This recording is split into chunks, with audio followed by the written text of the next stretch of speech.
Welcome back to the new Millennium Falcons podcast. I am one of your hosts for tonight, Trey Sean, here with the boys every week. We've been bringing you guys 21 episodes, guys. We've been consistent out here. We've been putting up numbers. No, that's a That's fact. insane. I am very, very proud to be 21 episodes deep into this journey with you guys. You know, we've had some guys hit the injured reserve this year. I was on the IR for a couple of weeks there. Hunter's had to go down. Damsky's got a ruptured entire right leg, Achilles, ACL. Everything. That's why he's just slowly working his way back in. Mm-hmm. It's definitely not that he's working during our recording time. Not at all. No, 100% Achilles. 100%. Man, Croy drives a hard home, man. I tell you, that kid he'd scare me on the football field. I can already tell. Oh man. yeah, Bro, same. this car's getting pulled over right now in the middle of my apartment's driveway in, and it's just blocking the entire thing. I'm just watching out my window. All right, It's you crazy. guys Sorry heard it. to interrupt. A1 The content. raid is coming for Hunter Thompson's house. You've figured out exactly what he's doing now to fund his QB. I think Adam lifestyle. swatted me, bro. Damsky swatted me. Oh, well, you know what, guys? It's been a while. But as Savion would say, it's Victory Wednesday. And, oh, man, it's been a minute since we've been able to actually talk about a Falcons W. So It don't feel let's, the same. It don't feel the same. Yeah. We had a couple of guys in attendance for this one, didn't we? Yes, Mhm. yes, we did. Hunter and I were in the building. We saw Desmond Ritter's first home start. We saw his first victory. Yeah, it was nice. It was actually, the atmosphere was a bit more positive and loud than I thought it would be. Still not lit, but it was nice. It was a good and enjoyable time. I believe this is true, but Hunter is such a big Falcons fan. He went to the game with a concussion. I mean, that is commitment right there. The NFL, it just kind of shows you how lax they are on their concussion policy. They're even letting fans get in and participate at this stage. But I just thought about Trayshawn. Do you think? And I'm not talking about Hunter per se in this scenario. Per se, Do you think it's good to drink alcohol on a concussion? I'm not a doctor or anything, Fleek, but it is mostly water. So I'm just gonna say, I don't think any harm was done. Okay, for sure. Not necessarily, Hunter. Just hypothetically. All hypothetical. But Exactly. Yeah. I would never drink with a concussion. Come on, guys. No way. But we had a couple of you guys in the building for the first dub in a minute. Ritter's first game at home. The team showed up. Close game. What did you guys see this week? I've got mixed feelings personally, but I'm interested to hear your guys' take. Savion, what did you get out of this game? Biggest thing I got is the fact that we have some dogs that we can build a foundation around. Whether that's Drake London, Tyler Algier. Oh my God! I mean, we just got dogs that that we can build a foundation around with the money that we have this offseason. That's the biggest thing that I got from this week. Anybody else besides Tyler stick out to you there? Isaiah Oliver, honestly. Yeah. Oh man, Isaiah what Oliver. A great game for him. Yeah, bro, he is a chess piece, bro. Where's he been? I have no idea. I'm guessing that knee was a little bit worse than we thought, but good God, bro, he can be moved anywhere and is a factor. I love it. Good He's call. doing his thing. Fleek, what about you? I have mixed feelings about this game too. Yeah. I think this game shouldn't have been as close as it was. it just I don't know. I know it doesn't matter, right, at this point in the season. Well, but I get what you're saying. You want You to know, see a team. When you play somebody like this, brand new quarterback in the building, depleted yeah. defense. You want to see more of a dominating kind of win. Yeah, absolutely. I will reiterate, Tyler Algier is a dog. I made a Yes. tweet at the beginning of the season and asked the question, will he be the clear RB1 by season's end? And I think he's answering that question better than any of us could. Oh yeah. Yeah, with his performance, man, and it's so good to see. I'm not gonna mention the guy coming out in the draft anymore. I think we are past that at this point. And yeah, I just want him to keep riding Algier. Um, I think the defense played it's the same way they've been playing all season, where the points tell you that they didn't have a bad game, but drives just felt too long. Stops weren't made when Mhm. I felt that they should have been at times. Especially Um, against David Blau, right? I mean, come on. Let's be especially real. against David Let's Blau. be real. Man, like you said, I was at the game, and I always like to make mental notes of every opposing player I see that I know or like. And it wasn't many on that Cardinals team, bro. Like I seen J.J. Watt, of course, which was beautiful, and I saw A.J. Green, and that felt like a moment that should have happened a long time ago. I used to love A.J. Green, but other than that, man, that roster is no name city, bro. I mean, Isaiah Simmons on defense, but I just feel like we could have taken advantage of that team better. But we made mistakes. You had to fumble. You just can't make mistakes like that and stay in control of a game. So, the game was a lot closer than it should have been. But we won, so that's all that matters, I guess. Yeah, you know what? We do want, that is all that matters. We want to get the win any way we can. Mm-hmm. Um, to your point earlier about Tyler Algier, you asked that question. 100 yards away from 1,000-yard rushing Yeah. season. I'd say that's a big yes. In my opinion, he is finishing this year as the RB1. And that's a huge W for Terry in this last draft, who people have been throwing a little bit of heat at. Mm-hmm. Hunter, how'd you feel about this game? Yeah. If you can recollect it, as well as you can. It was good. It was good. It was a good game. I thought that was Ritter's best performance so far this season. That's something we talked about like in the chat and everything. But I think that was Ritter's best game. Tyler Algier is a dude. He's proved me wrong each and every week so far this season. I wish we'd see a little bit more of D'Angelo Malone on defense.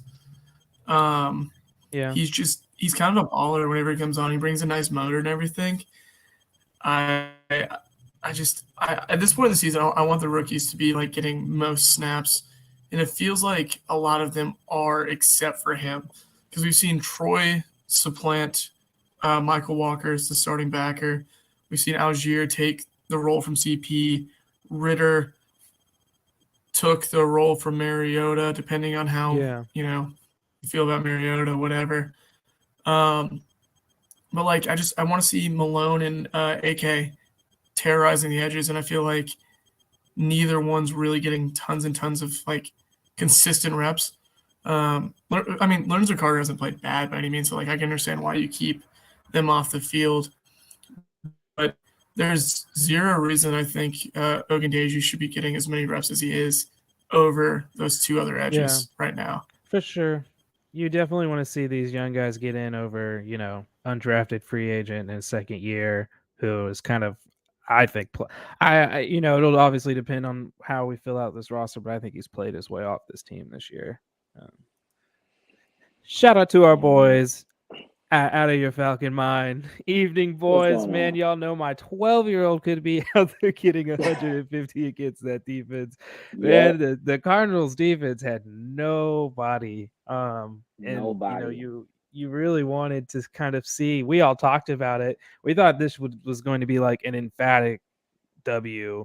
Well, it almost turned into the kind of game I thought it was going to be, but we really thought that they were going to kind of be able to walk into this, and one of the reasons is because we thought Ritter would really be able to take a big step against this team. So let's talk about Ritter, his improvement from game 2 to 3, whether you thought he improved or not, or how much he did. If so, what do you guys what did you guys see from him? And we'll start. Fleek, why don't you go ahead and get us off here, because I know that's been your guy since day one. Yeah, I feel like coming off of a decent game in Baltimore, I feel like he actually took a step forward. I felt like he was more efficient this game. I made a comment to Hunter at the game. I told him, for some reason when I'm watching Ritter, I said this to Jack, sorry. For some reason when I'm watching Ritter, I don't feel like I'm watching anything. Like I don't feel like I'm watching a quarterback, but that's because in a way his mechanics were kind of like not sharp in the first few games, especially the first game. I felt like I was watching a guy getting his feet under him, but I think he's done that now, and I think he's getting through his reads very well. I seen that Aaron Freeman posted some stuff on Twitter showing him going through his reads and how quickly he's processing defenses and coverages. That's always good to see. Arthur Smith said in the offseason that he was one of the most advanced rookies he'd seen mentally. So we all knew his mental game was there, but now that he's getting used to the speed of the game, I think he's going to be able to keep taking steps forward. And I know the stats may not read as if he had a better game other than QBR. I think he had a 90 this week and an 85 last week. So that shows you that he played a little bit better, but the stats still don't. He still doesn't have a touchdown. Still no INTs, which is good, but the stats don't wow you. But I feel like I watched a guy that was in control. I feel like I watched an NFL quarterback. That's what I would say. And I felt like this is a good game to get a grip, because it was a very bad defense. And even though he didn't throw for 200 yards, he should have in a way. But we can't play that game because every quarterback could throw 400 yards a game. So yeah, I think he took a step forward though. Okay, Savion. I think Fleek hit it on the head. I actually feel like I'm watching an NFL quarterback now. The first couple of weeks you kind of saw, especially against the two defenses, that he looked like a rookie. He did. But now you see him kind of taking steps to almost look like we can almost see a glimpse of what he's going to look like, if that makes sense. Like, you know what I'm saying? Like, it looks like he's getting into his own, and I think that just comes with more reps and more comfortability. But yeah, I think in this third game, he looks more like an NFL quarterback. He kind of looks the part now, and that's kind of what I've been looking for this offense. Just putting that out there. Okay, I think that's fair. I think you are seeing more of a QB who's obviously has the things that some people talked about, which were positives from Ritter, which is the poise. And he has the poise of an NFL caliber quarterback, I would say at this point. Hunter, I know that you've been saying that you've been pretty happy with Ritter's progress. So what are you seeing from him right now that you really like? Yeah, so I was really curious, like, what Arthur Smith was going to do with Ritter coming into this game. I don't know if he was going to just like give him the ball and just kind of say have at it, because of how depleted that the Cardinals defense was. But that wasn't really the case. He still kind of like kept the ball, I'm going to say out of Ritter's hands, but he tried to limit the mistakes like that Ritter could make. We saw that whenever we'd get in the red zone, we kind of would just focus on the ground game. But like Ritter was playing well. He hit every throw I kind of expected him to hit, and then some that I expected him to not hit. Like that deep ball to Damiere Byrd that he threw, yes, it was like half a step behind, but that ball still should have been caught. Still a good ball. The ball to CP in the end zone should have been for 6. So there was just a lot of good things, in my opinion, that Ritter does. He progresses well. He facilitates the offense really, really well. I know some people don't like it, but like the comp to Alex Smith, I feel like that's like becoming more and more evident each week. Yeah. I was gonna say I feel like what you look for in a guy like Ritter is efficiency. If he can be accurate and efficient, he can run the offense. And I think that's what we saw. I think he can be an efficient quarterback. Yeah. I I'm not like low. I guess like so far for me it's still just like I'm happy like that he's playing at the level he is cuz third round draft pick a lot of guys like that can still just pretty easily wash out and not even be serviceable. And he's definitely like to me the floor is QB2. I'm just still it's just so, and we'll get into this later, it's just so tough kind of like betting on that moving forward, betting on progression, because it can be just a really hard thing in the league, and some guys are able to do it and some guys aren't, and we're seeing it slowly so far, which is a good sign. But kind of like our boys are saying, I too wish we could have just started this earlier at this point. Mm-hmm. That's really just kind of Yeah. frustrating, and a lot of people are like, oh, you think he would have been this good from week one? I'm not even saying week one. Like 4 to 5 weeks ago would have been great. It didn't, and Yeah. you can't tell me that he wasn't ready at that point in the year either. Yeah, It was Actually, this it's perception of us making the playoffs and other things at the time that were making people not make rational decisions. yeah, and one big thing about it is we're not saying that Ritter was going to look like this week one. Nobody expected him to, especially with the way that he looked against the Saints. I mean, it's obvious there was going to be a learning curve, but you wanted to see him kind of evolve with this offense, especially with him having Pitts. You kind of wanted to see what this offense had a chance to look like. And so it's just frustrating not being able to see that.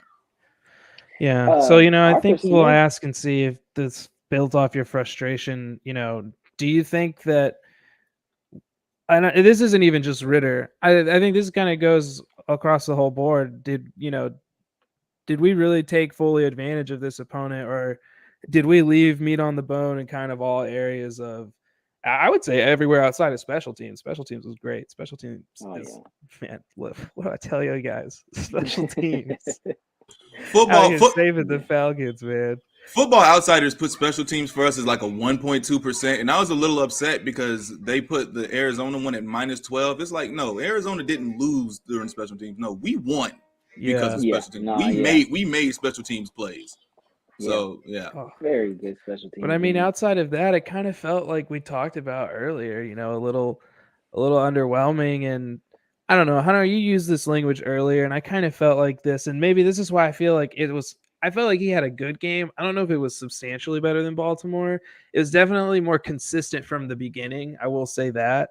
But Arthur Smith was almost like trying to take care of Ritter in some situations, and I don't know, was it a little bit of a helicopter parenting? Like, it just kind of seemed like it was just it just kind of seemed like, hey, let him take those lumps, man. Like, we don't care about winning anymore, and like, we care about winning, but like, I'm not going to be mad at him for throwing an interception. Like, the game is meaningless. Let him take some shots. To me, it feels like Arthur Smith is trying to pull the Shanahan out of it, where he is coaching through his quarterback, and like the quarterback's just an extension of him.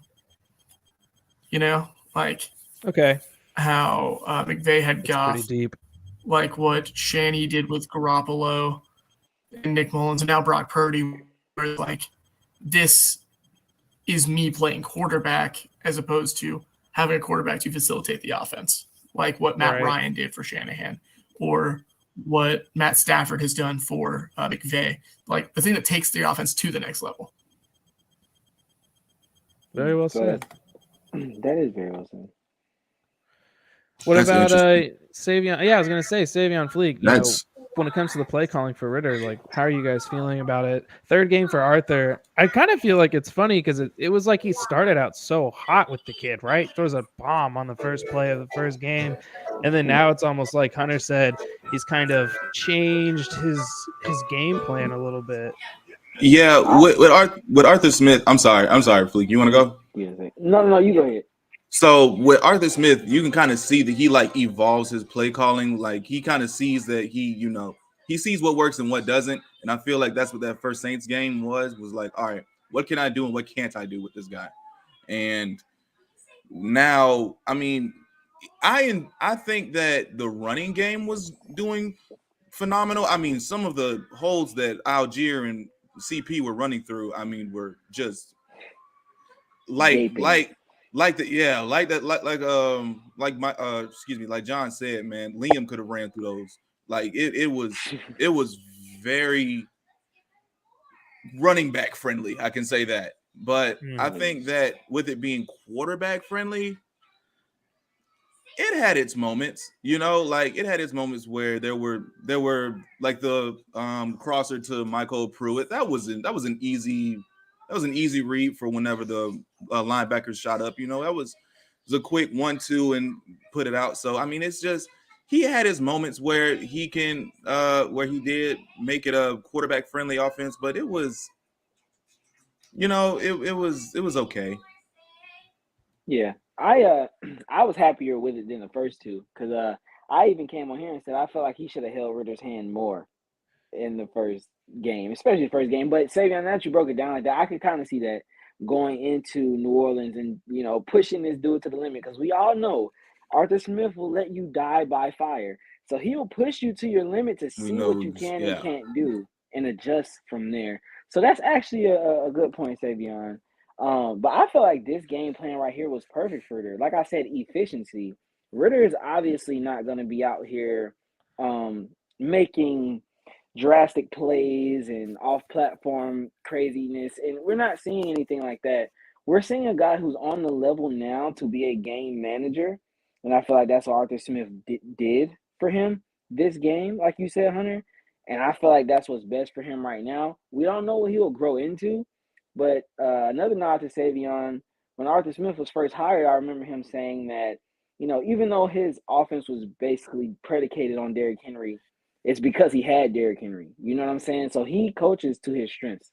So, like, if Ritter is a guy that can't do certain things, I don't think he will continue to ask him doing the same things, knowing he's not ready to do it. So then why do we keep doing sprint outs in the red zone? I have no idea. I have no idea. That does not make sense to me because one of his like we've been saying, one of his biggest things is he's a good processor. He can process from read to read. So why are we only limiting him to one half of the field? That I don't like that that fourth part down of it. call. Yeah, I didn't love that call either. I feel like the sprint outs are more due to our lack of weapons, more than it is on Ritter. I could see that. Because better leverage for sure. If you're in the red zone, our guys are going to get bracketed and like shut down a little bit quicker. And so like if you're just forcing the ball to one side of the field, you kind of offset any potential for that happening on like a crosser or something like that. Like I feel like who was it that tweeted out the throw to Drake where he kind of like slipped on the cutback on the sprint out? I don't remember who it was, but I think it was Aaron. I think it was probably Aaron. But yeah, it feels like Aaron. But like, it wasn't a bad placed ball or anything by Ritter. It was just more of a mess up on Drake when he just slipped on the cut. Turf monster got him. He got held a little bit. I ain't gonna call him. So on that, Drake's 6'5" and kind of a man. He For should sure. not. It shouldn't matter. No, bro said a man. Yeah, you right, bro. You wide receiver one vibes. Yeah. You got it. That's a fair. So all that being said, I think everybody's made like fair points, and I think like Ritter's like done like enough at this point for there to be like some hope. But what do you guys want or need to see from him in the final week? For me, I got to see some points on the board at this point because like a touchdown, bro. Everybody's like, that's all I want. And a win. Oh my gosh, I want to win so bad. Just because Tom Brady's starting. I don't care if he sits down after 5 minutes. Well, it's not technically. We're not fully. Todd Bowles did say that don't break my heart. They're going to have starters, but he also just said that Blaine Gabbert and Kyle Trask are both going to be dressed and ready to go. So I'm not. That kind of makes me feel like I'm not so sure Brady is going to start the game. Interesting. But he still could. We're not sure. We don't know yet. All right. That would be like Brady to be like, "Oh well, All right. I didn't start, so you guys really didn't beat me." I know it wouldn't Yeah. count either. It technically in the record It wouldn't books would count. not. It wouldn't count. So Oh my God, That Oh would my suck. gosh. that He's is a gonna. He's complete definitely. Brady. That's He's definitely gonna do that to us. He's I gonna feel like do that that's to what's us. gonna happen. But Wow, he's gonna do that to us. Anyways, But I just want to that see Ritter go out on a high defensive note. starters are supposed to be starting. That's a good defense. That's Hey. you're gonna see it's a good test for the O line too before the end of the year. Maybe we can get McGarry's price tag to go down a little bit. But we'll see. Whatever Oh, happens, God. happens. Hey, I'm just saying. You never know. Hey, He had yeah, like a this holding is a penalty great last week. team. That's like $5 million at least. So Oh my gosh, -5 million is crazy. -5 million is crazy for the one hold. I love for it. one hole. I love it. That's crazy. it was like a third But down. It was critical, man. I feel like this right here to me, not the Ravens game, not the Saints game. This to me is Ritter's biggest game for that reason. I think this is one of the best defenses we've played all year. Yeah. Health No, wise, yeah. because we Health-wise, ran into yeah. some good defenses. They were down bad. So this is one of the best defenses we've faced all year. One of the best defenses Ritter has faced for sure. So I'm glad he caught his footing and got his feet under him last week because he gonna need it this week. And it's so tough because like I want a touchdown and I want to see him ball out. But, It's I his know that last prediction game time, before he but goes into the off season of the unknown, where God knows what can happen. yeah. I'm It going to would be bode honest. for him well to go crazy. I'm a little. We'll just go ahead and edge into it and start talking about Tampa Bay. I'm a little nervous, and here's why: because Ritter's done a good job of spreading the ball, but we also it's not necessarily deep. This is a really good. This is a fast linebacking unit. Michael Fast Pruitt's deep. not going to be open like he has been in some of these last few games, in my opinion. So we're going to have to push the ball and play in the intermediate a little bit more. I don't know how willing Arthur Smith is going to be to do all of that. I think this is going to be a pretty tough matchup for us just based on our offensive personnel and like no Pitts and anything like that. Because Pitts is perfect for Tampa Bay, because he's a guy that we didn't have to he's a guy that you can say is going to beat that linebacking unit, no problem. There's very few tight ends you can say that about. Yeah, I think my biggest thing is number one, how Carlton Davis has been playing ridiculously late as of late. And so that scares me when it comes to the Drake London love that Ritter has. And so he's gonna be forced to give it to Kadero Hodge, Olamide Zaccheaus, and all these other guys. And the question will be, can he do it? You know what I'm saying? Like, can he get everybody involved, and can you make it to where you have to account for everybody on that defense? Yeah, and can those guys come through too? Yeah. I mean, it's just not a good sign whenever you have to rely on Parker Hesse to be one of your main guys. It's just not.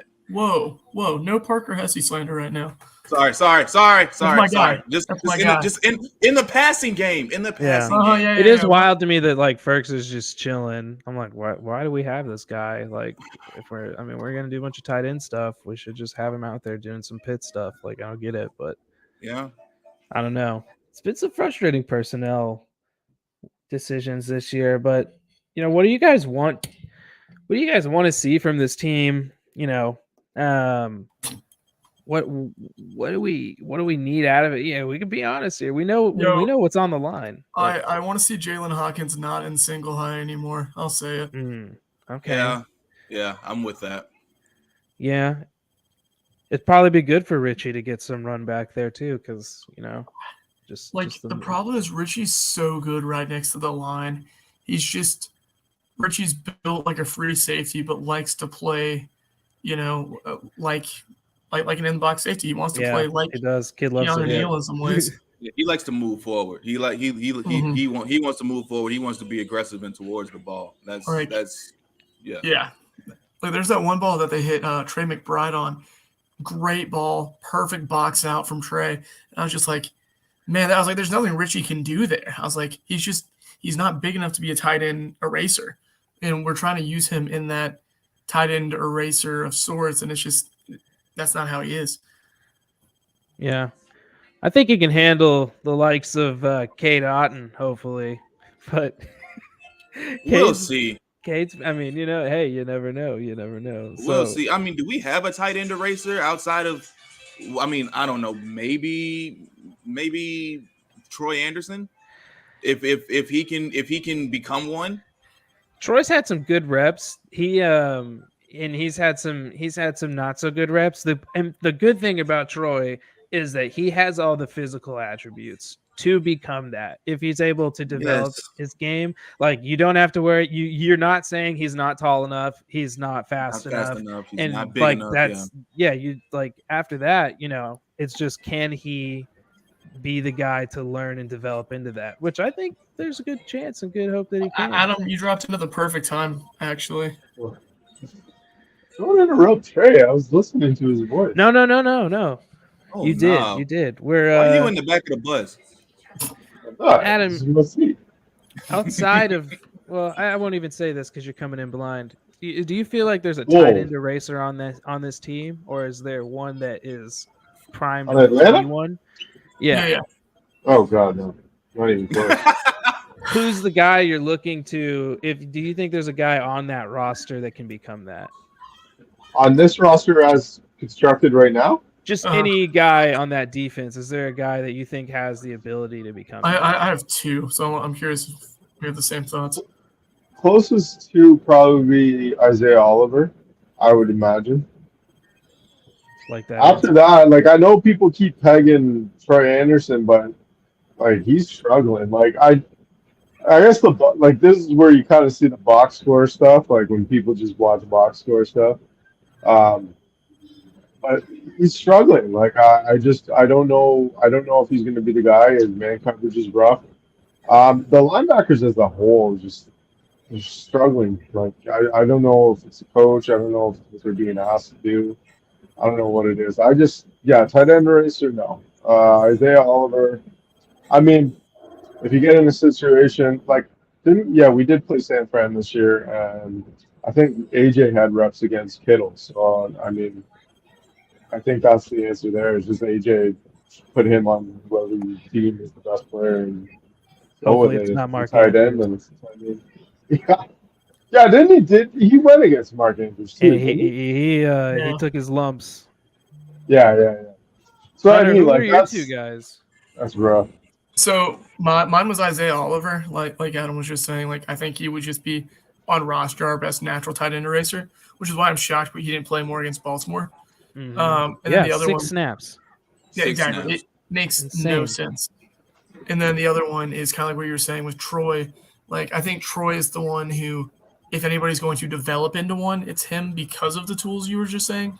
Yeah, the physical attributes. Like, you don't have to Exactly. worry about him being too slow or too small or anything. He's like, Exactly. But it's the can he develop? That's is a lot that's the right now. question, yeah. I hope. Savion? Oh, go ahead, Hunter. My bad. I was just gonna say, I hope in the off season they make that a point to develop Troy during like training camp and mini camp and everything by lining him up with Pitts if Pitts is ready to go in the summer.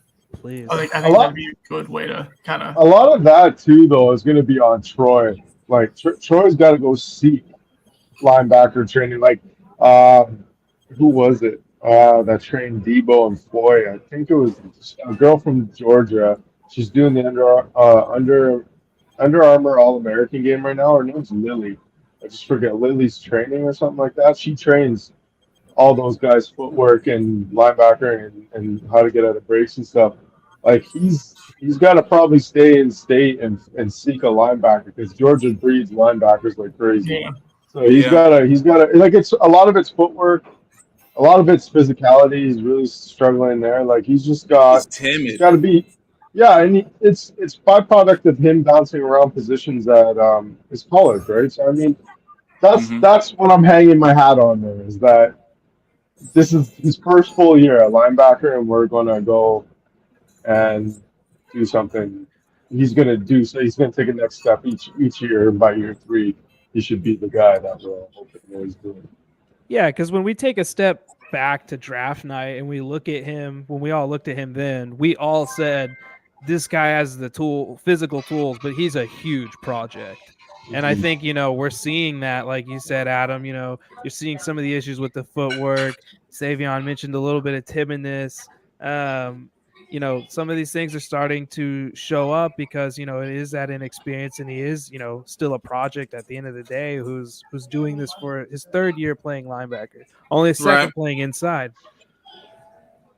So one thing I'll say about him too is like right now, like he's surpassed Mikael Walker on the depth chart, but they're hiding him in coverage too. So what they were doing is they were sliding Jalen Hawkins as a linebacker, and they were putting Troy Anderson in the flat. So Troy Anderson only had really one read. If anything came flat, then gained depth, right? So they're really protecting him at this point because I'm assuming they just don't want him to get shook. Because anytime he's in the middle of that field and reading hook zone, he's not carrying, so it's leaving seam open. And then if he goes and carries, it's leaving the hook zone, the running back hook or something coming underneath. So I think Dean Pease I think he's like struggling, and I think he's like, let me just get to the end of the season here now.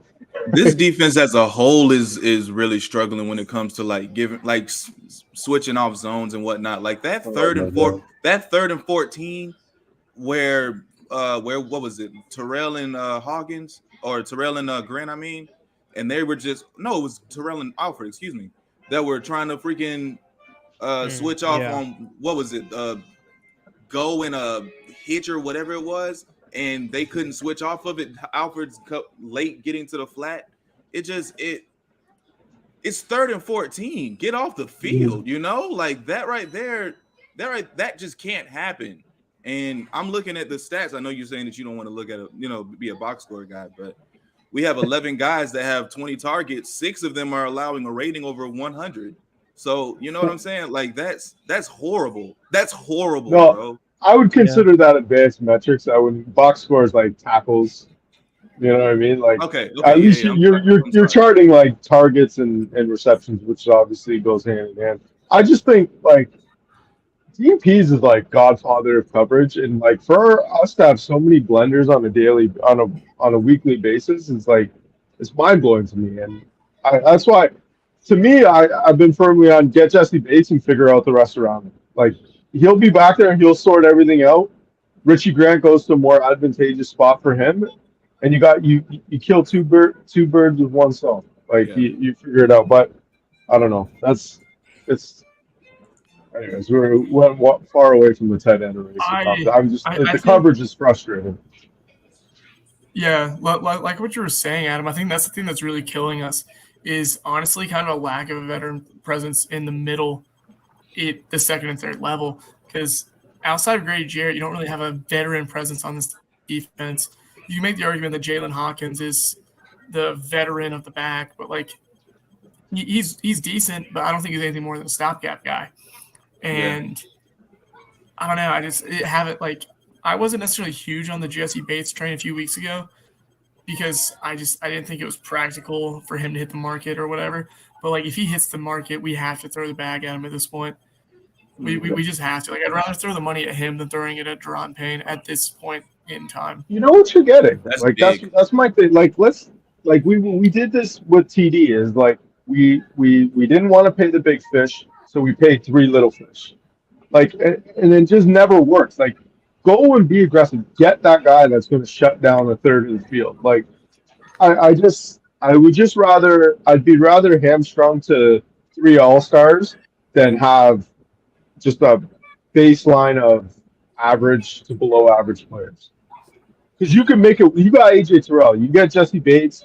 You got Grady. Maybe Ebiketie comes to a guy. Maybe you draft Brian Breezy, and he turns out to be a stud. Then you got 4 guys. You can make it work with 4 guys that are guys. You know what I mean?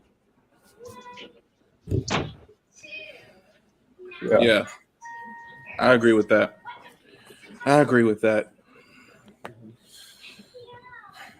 What did I miss? I know I was out for like 7 minutes. We started out with tight end eraser, and then we worked to how upset me and Savvy are with the coverages. Oh yeah, it's Tired been of it. horrible. Okay, that's how we got there. All right, yeah, Yep. that makes sense. I'm down with you, by the way. Throw Jesse Bates the bag. I'm with it. A I've hundred always been a percent. fan of Jesse Bates. Mhm. I'm down. I'm hoping. Oh dang, we lost him. Yep. So Not kind to mention, of. my nephew's favorite player is Jesse Bates, so maybe he'll come over to be a Falcon. That just makes perfect sense then. Ain't 30 open? I mean, Yeah, is it really yeah, a it is 31? 30. Oh yeah. Yeah. Ain't 30 open? Yeah, Yep. I'll Easy get the money. jersey for him myself. Huh. Plug in place. Sounds good to me.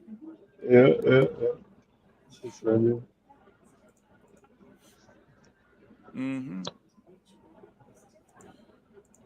But Trey getting upset because we're off script here. yeah, Maybe yeah, threw a wrench. I threw a wrench in yeah, most times. yeah. I don't think we was ready for that. But But I got like 4 minutes left. okay. So all right. So I don't know where Trey went, but so check this I'm out. Is here. this? Oh, okay. Cool. Y'all just been talking. Cool. I don't know what y'all want me to do. Like, I don't know, Trey. I figured you'd join the conversation too. You know, like yeah. Like, what do you just your think about the voice, coverages, your brother? opinion. I mean, y'all were taking care of it. I was gonna move y'all to the next topic, or if y'all want to keep going, you can. No, I think we're good. We got to get what we can out of the Damsky dime piece every Well, week. this is a really good question. So I'm glad Adam's here for this. So all of the talk about the rookies and whatnot. There's one rookie that we've obviously all been paying close attention to, and that's Desmond Ritter. In your opinion, I know the Colts, or not the Colts. I know the Buccaneers are going to have. We already talked about this. Their starters for this game. We're still unsure if Brady is going to start. Todd Bowles did say that Blaine Gabbert and Kyle Trask both need to be ready. Kyle Trask is like QB3, so in my mind that makes me think that there could be a chance that Tom doesn't play. But regardless of that, do you see this as like a must-win game for Ritter? What do you guys think of that, or is this is this a lose for the tank game, and Ritter needs to take one for the team here? Hey man, I think it's in Ritter's best interest to ball out and get a dub on Sunday. I think it's in our best interest because we want him to have as much confidence as possible going into next offseason to hopefully build off of the 4 games he's played this season. So I Yeah. think it's more of a. It's not a must win, obviously, but it's more of a must win than a tank situation. I can agree with that. Savion? Yeah, Ritter cannot stand to take one for the team because he's still on very shaky waters right now as far as the QB situation. But but I mean, I'd much rather. I'd much rather. I'd much rather win this game. I don't care if Brady plays or not, honestly, because I want this team to feel good going into next season. And I know people are like, that's a myth. I don't know. You end off with 2 wins, 4 competitive games with the new quarterback. I don't know. That feels like a recipe for a start to a good, to a good offseason. Yeah, Yeah, no. and can I sneak in too right quick? Free agents love to play with young, good QBs. So I'm not saying this last game is going to change anybody's mind, but if there's a free agent that's out there and they see something in the guy, you never know. Like for some reason, Richard Sherman always liked Kirk Cousins. And he said he was gonna That's sign wherever true. Kirk Cousins signed. So you That's just never true. know, bro. There could be someone Hunt, don't out look there like that's that, like, bro. it's weird things like that happen, bro. Man, in Kirko we trust, bro. Don't look like that, Hunt. I think you're right. Bro, you can't Like- be saying these about Kirk Cousins right now, bro. Oh boy. Yeah, like Savion said, Ritter has not been. Ritter is in shaky waters right now. Hunter, what is your take upon all this? I used to be team let's go for the tank, a couple of years ago. That's kind of where I was at, mostly because I wanted Trey Lance more than I wanted Air at the time. But ever since then, I've kind of moved on from the tank. I don't think it's necessarily great for team morale and team locker room presence. I don't think it's good for the coaching staff. I think it puts them in a weird situation. I don't know. I'd much rather see us win, and I think it's more of a must win for Ritter because it kind of shows that he can hang with playoff caliber teams. Even though the Bucs might not really be that good of a playoff caliber team this year, I just think a win would be good for that. I think it'd be good for establishing Ritter as the QB because I think he is going to be the QB next year. Whether we like it or not, I think that's our guy, and I think we kind of roll with him. So I think it'd be good for that long term. Okay. I do think. Well, I'm not sure, but I mostly believe that he's going to be the guy next year. My biggest fears is I don't know if he's going to show me enough to have any real confidence in him going into this one, just because it seems like it's only his fourth game and there hasn't really been enough in the first three so far. But you never know. I do think that it's interesting here. If we win, we're probably going to be picking 9th. And if we lose, we could be as low as 6. So, this is the last game of the year. We're finally starting to get into the draft talk. So, how important is draft position? I know we kind of just touched on it. I know, Hunter, you seem pretty strong against tanking. I am in the general sense of, you don't do that for a full season. At this stage, I don't think there's going to be anything bad that happens to Arthur Smith and Co. if they lose this last game. It's just going to be a loss on what was already considered a rebuilding season. You should always want your team to win, but I don't know. It's interesting when you see what you could get at 6 versus what you could get at 9. I don't know. Is there anybody in particular that you guys are looking at in this range that the Falcons are going to be in? And is there anybody you think that they should be going after? Bro, give me Cam Smith round 1. I don't care where we're picking. Give me Cam At Smith. 7? Yeah, I think he's CB1. I think he's CB1. Yeah. No bias, of course. No, like legitimately, like I take the bias out. I still think Cam Smith is the best corner in this draft. I think Cam is there nobody in the top 10. I think Cam Smith is the corner that looks like a corner in this draft. I'll say that. He, like all the other corners, Christian Gonzalez seems like he's just a ball of freaking athleticism. That's just that's waiting to be popped. And then there's Joey Porter Jr., who almost looks like a safety, but I mean he's just versatile. So that's why I've been big on him. But if we're gonna be picking from 6 to 9, I mean, I'm looking at Myles Murphy, Tyree Wilson, one of them guys off the edge. I'm sorry. I've noticed Hunter is not a fan of Myles. Dude, I don't like that archetype. Like I wasn't big on Rashawn Gary, wasn't big on Trayvon Walker. It's just not the type of guys for me. Brian Bresee then? I can get behind that one. I can get behind you that. Cool with that? And I can also get with Isaiah Foskey at like 9. I'm down. I like at 9, I guess. Yeah. Mm-hmm. I mean, with those in the top 10. Him and Cam Smith in the top 10, sell me on it. I'm good.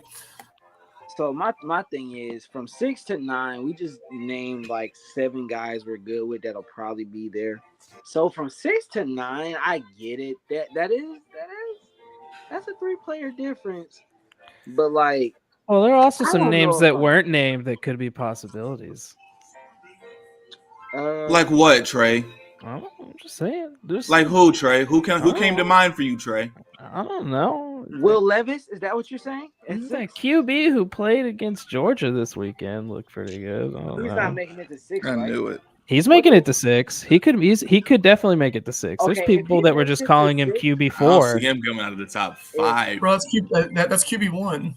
Now it is. It wasn't 2 Now weeks it is. ago. Yeah. Now it is. This shit That's changes. how it works. This is Now gonna it change is. 5 more times during the That's how it year. works. So right now, I'm 5? saying he's top 6. That's how these narratives always We go have with these until QBs. April, Bucko. We This is got going pro to change. we got pro day. Bro. We got all these other things coming up still. They got the combine. We're gonna see the pecking order change so much, like we always do. He's definitely in top 6 territory. Now, okay. And I'm just now, saying. if you're telling me we at 6 and CJ is there, It's tantalizing. I'm not saying I would want to do it, but I'm Yeah, just saying I there can were see why you names would of people we consider didn't say that could be in play at 6. yeah. So I can see so why you could. so with how the wide receivers look, how No. no, I don't want to. It's just been on the TL, bro. Relax.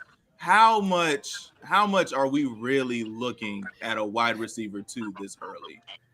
Oh, In bro, that'd round be one, I don't think we go. that would hurt. That would Round hurt, one? would it not? That would I don't hurt. think we go Yeah, round one, though. that'd be a bummer. No way. That That'd would be be a- a bummer. That'd be a pretty big bummer, man. There's no way. I don't know how else to even say it. I mean, Bro, seriously. I think the earliest we look at a receiver is day 2, round 2, probably the earliest. I could get behind a round 2 No. receiver. That's what I'm saying. Give me Zay Flowers round 2. Call it a day. Send me home. I'm good. Good. Yeah, I'm down. Yeah, man. I'm not gonna lie. If they go receiving weapon in the top 10 again, I've already said I'm gonna be a Chargers fan. Oh, bro, I'm going to the Niners. Well, I mean, this kind of touches on something I wanted to ask you guys, but like, what do you guys kind of see? I know we still have this Tampa Bay game, but what does this 2023 QB situation look like to you? There's so many things that could happen this offseason. You're probably going to see Derek Carr hit the market. You're probably going to see Ryan Tannehill hit the market. Who knows if the Lamar business is real or not? That there's a lot of things that have to fall in order for him to be even in the conversation, but there's a lot that can happen between now and April, and then there's April. right. I don't want to sign Derek Carr for sure. I don't care where he ends up. Just not Absolutely not. Just not going, bro. Agreed, 100%. You know,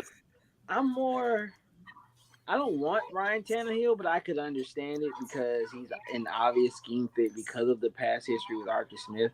So Probably be a little I bit could see cheaper than Derek Carr too, you know. Yeah, it might be a Yeah. bit cheaper. I could see that one actually happening. I wouldn't want that because he'd come here and be QB1, and I don't think he's that good either. So I'd rather have the young guy still progressing. So I don't really want to go the free agency route, but you just brought a good point to my mind. I never thought about one of those QBs hitting like 6 or 7. Jacoby Us being Brissett. like, I mean, they're probably gonna have to. I mean, I'll let Savion and Hunter get their opinions first before I go into the next part of this question. But you know, for you guys, you know, what does that QB situation 2023 and everything that we were just talking about look like? I'm deferring to Hunter on this one. I don't think we go for a rookie QB. I think if we were to reach outside the organization, I think that what we'd be going for is a veteran QB, because I don't think Smith and Fontenot want to waste another year of this rebuild on a rookie who would have to be learning an NFL offense for the first time. At least with like a guy like Tannehill, love him or hate him, he has familiarity with Arthur Smith's offense. Mm-hmm. Derek Carr has played in a couple different NFL offenses at this point. Lamar, like, if we somehow made the move, like, that's the Lamar, correct sound effect. I don't know. I don't think we'd be making a move for a rookie. I think it'd be for a veteran guy. And I think we get a veteran guy nonetheless to put behind Ritter or to compete with Ritter. Like, Jacoby Brissett was a name you threw out. Like, that one just makes sense. Like, that one feels right. Yeah, it feels like it feels like the type of move this regime would make. You kind of need somebody to push Ritter, right? I mean, like, I'm not saying, like, you have to be reasonable, and that's kind of where I am. Is like, I think if we're looking and we I think we have to add a QB, like, regardless, because one of them has walked out of the building And the other one, he's great, No, he limped but out a like little bit. Logan Woodside probably isn't QB2 level. So we really need, somebody behind Ritter or somebody who can at least push him enough in the off season. Yeah. Yeah. We definitely are. We Okay. like. I know it's a 0% chance to me, and Mhm. probably you just said, and you just said it. Marcus isn't back. By any restructure deal, doing to finagle to back as QB2. Do you think anybody? Who is it? I didn't really catch that, Fleek. You're kind of breaking up. Who's coming back as QB2? No, I said Not at all. he says he thinks he's not coming back, right? No, I think he was asking whether or not that was still a thing. Oh, like that was still a definitely chance. not. No. Yeah, no. If he wouldn't even stay and finish the season as QB2, there's no way in hell he's coming back to be QB2. No, go ahead and get that. Go ahead and get that money back. Yeah. Plus, it's like we save. It's like at least $8 million. We get at least $8 million towards the cap or something like that if we cut him. So there's like no reason that he should be coming back. But so yeah, Savion, do you have anything to add to the 2023 QB situation? Me, when it comes to the QB situation, I don't think there is much of a QB situation. You have Ritter go, you have Ritter come in, you bring in a vet to back him up just in case he completely craps the bed, and you move you just move on with creating this roster. But you give the kid a chance next season.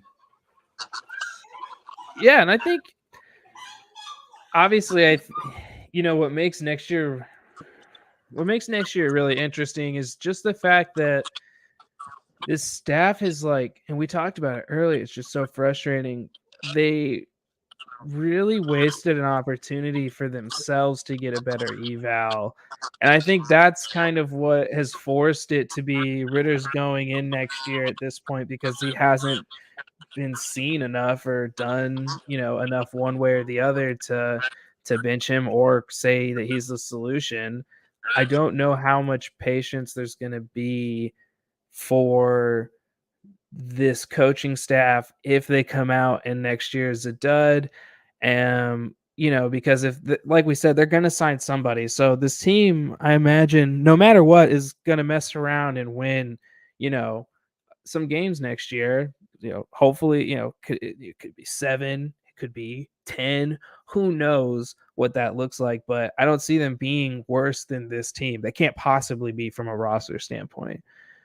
So if they play themselves into a point to where they see that Ritter's not working, we have this other QB2 who's just like another journeyman.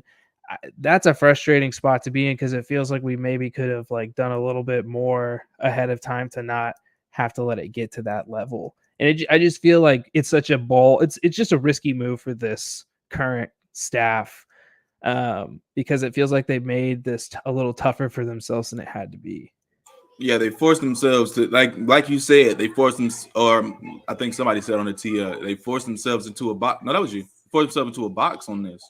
And I mean, you could find yourself in worse boxes. I mean, you see what Tennessee, you see what Tennessee's doing right now. They have to start Josh Dobbs now to try to win there, but.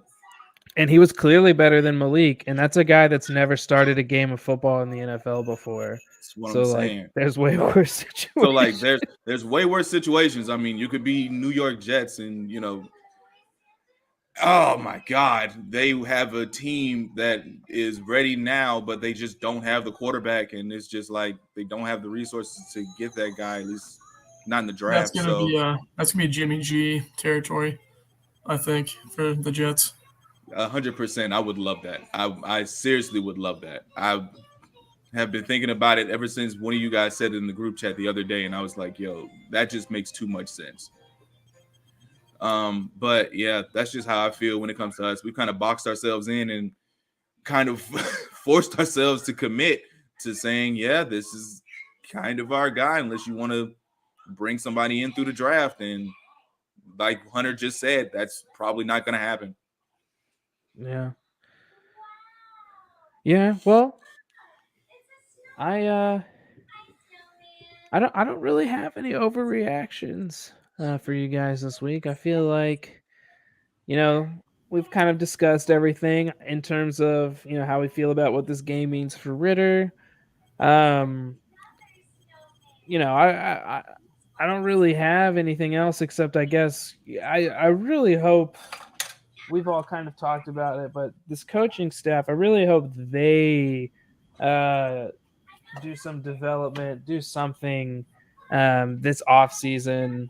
It'd be nice to see them kind of bring some veteran help in, or some new life for the offensive staff.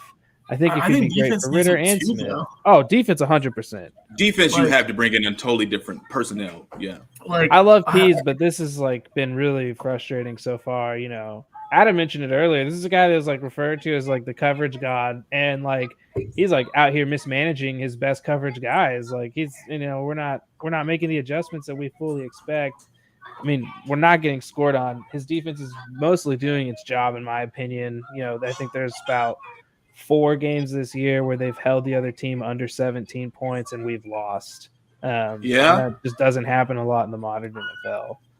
Well, I mean, I want to P's protege to go ahead and be on roster, so that way, like, when P's inevitably decides to like hang it up, or Besides Baby Peas?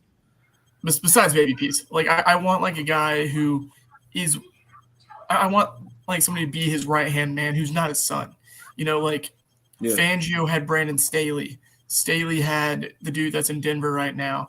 Yeah. There's Pease had Wink Martindale for a I little was while. going to say Wink Martindale is a guy. It's like, man, if only.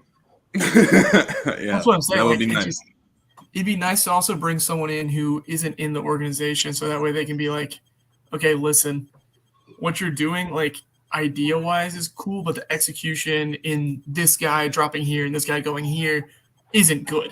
Like, I'd love to when- give Dean when- Pease like the Bill Parcells Dolphins role. And then, like you said, Hunter, bring in that talent to be the DC themselves. Yeah, I mean, I could get behind that. Like, I know we were saying it like a couple weeks ago with Joe Brady for Arthur Smith, but like if we can just find a defensive version of a guy to sit under Peace, like, bro, bring back Marquand Manuel. Like, bring back someone who can learn from Peace. I don't know. It's frustrating. Yeah, I feel you. It'd be, hey, looking at Jeff Ulbrich up in New York. Come back now to Atlanta as well. That one hurt. I'm sad we Would let him not go. mind that at all. Yeah. Well, I think we it's everyone's favorite anxiety-driven piece, score predictions. This is the final score prediction of the year. Final game for the Falcons, boys. What are our birds going to do? It's a home game. So far, we mentioned this last week. Desmond Ritter was undefeated at home in college, and the trend continues. Is he going to go 2-0? Is this another Falcons W, or are the Falcons going to fall to a Tom Brady team one more time? I think we win. I think we win, and I don't feel nearly as optimistic saying that as I have in the past couple weeks, because I know I've said that for like a solid 5-game stretch now. But I do think the game's winnable. I think the biggest matchup that we have to look forward to this week is London versus Carlton Davis. Yeah, I think we win. I think we win 2017 because of just how weird the Tampa offense has been this year. Also, I'm scared to watch Matt Hennessy go up against Vita Vea. As you should be. In the first matchup, by the way, in case anyone was wondering. Drake London had 4 catches for 35 yards. Not So, bad. Not bad. 8.8 per reception, not bad. I I think that came out of the targets. I just see this game, and I'm not gonna bet against Ritter. Not yet. But I will say next year we're going to have to keep track of these to kind of keep us honest on these types of things. But I see Ritter making strides. I see Brady leaving, and that opening the door for us to win. I'll say 28-25. Okay, 28-25. All right. Fleek. Interesting story. Fleek, I feel like I already know what you're gonna say. Oh yeah. If y'all can hear me clearly, I'm just gonna predict a win. I'm gonna say 24-21 Falcons. Desmond Ritter finally throws 1 touchdown pass. All right. I like it. Well, last week I predicted that Desmond Ritter was going to have his Brock Purdy moment, and that didn't quite happen. So this week I'm going to predict that he's not going to have that moment, and it's just going to be another no touchdown, no turnover performance. Man, I thought last week's game was going to be pretty bad, and it was, because man, the Cardinals are such a bad team right now, and we're not too not too great ourselves. I think this is going to be a really close game. It's man, it's tough to pick us to win. I feel like there's so many tough matches for our guys on offense. I just feel like even if Ritter does execute, like if the run game's not going in the slightest, and I don't know, I'm going to say 17-14 Falcons. I think it's going to be like pretty low scoring. I don't think it's going to be a very exciting game again. But I do think that we'll win. I hope that we win. This is a team I feel like that we should beat at this stage of the season. I love it. I feel like if we win, we're going to see some Stelly beers again. I have a feeling. We need it. Oh my gosh, we need it. They're going to need 100 rushing yards or something. There's Hey, and if they do that, not Huntley, I'm so sorry. Algier may reach 1,000. That's right. Which will be huge. But I believe who is it? Chris Godwin is looking for some type of record himself. He needs like 8 receptions or something to break some record. Oh yeah, we got him on it. So exactly, bro. So that's what I'm saying, bro. Like I feel like Brady's gonna come in there and be like, all right, bro, let's go ahead and feed the beast and Chris Godwin. We already got Mike Evans, his 9th straight 1,000-yard season, so he's good. So we can just start feeding Chris Godwin underneath to keep attacking Troy Anderson in the seams and whatnot, and just oh my god, bro. I know I said it's a Falcons victory. This is not going to look good. It's not. Yo, Isaiah Oliver about to lock down Chris Godwin. I'm speaking it into existence. We need it. Well, boys, another great show. I can't wait for the draft. It's going to be, I believe Hunter said it last week, excellent coverage. We're going to have you guys, everybody out there listening, you're going to have some of the best coverage for the draft. So, make sure that you're tuning in to the new Millennium Falcon podcast every week. Real quick. ATB Falcons. Oh, go ahead, Savion. Real quick before we leave up out of here. There's a big elephant in the room that we need to discuss just real quick. Prayers up for Deron Hamlin and his family, and just want to make sure that that he understands that we all love him in the football community. That's all, and that we're wishing the best for him. Absolutely, 100%. 100%. Beautifully said, Savion. thank you everybody for spending time with us. Thank you for listening to us. Share us, tell us to your friends. You know, we're the new kids on the block, guys. New Millennium Falcons podcast, 21 episodes. Super proud, super happy to be here with you guys. We love it. We enjoy it. Hey, thank you guys for tuning in. You see the ticker down below, man. You see all of the ads. Follow all the ads. Subscribe to Around the Block Network. We are always giving out content of some sort or another. I want to say we have 2 articles out now, don't we? We do. We have 2 articles out now, and many more to come. Like Savion said, we're gonna start having a dueling mock drafts. Like I said, the draft coverage is gonna be great. Can't wait. So favorite time of the season. We're the best draft people in Falcons Twitter. 100%. Take it from me. They're telling the truth.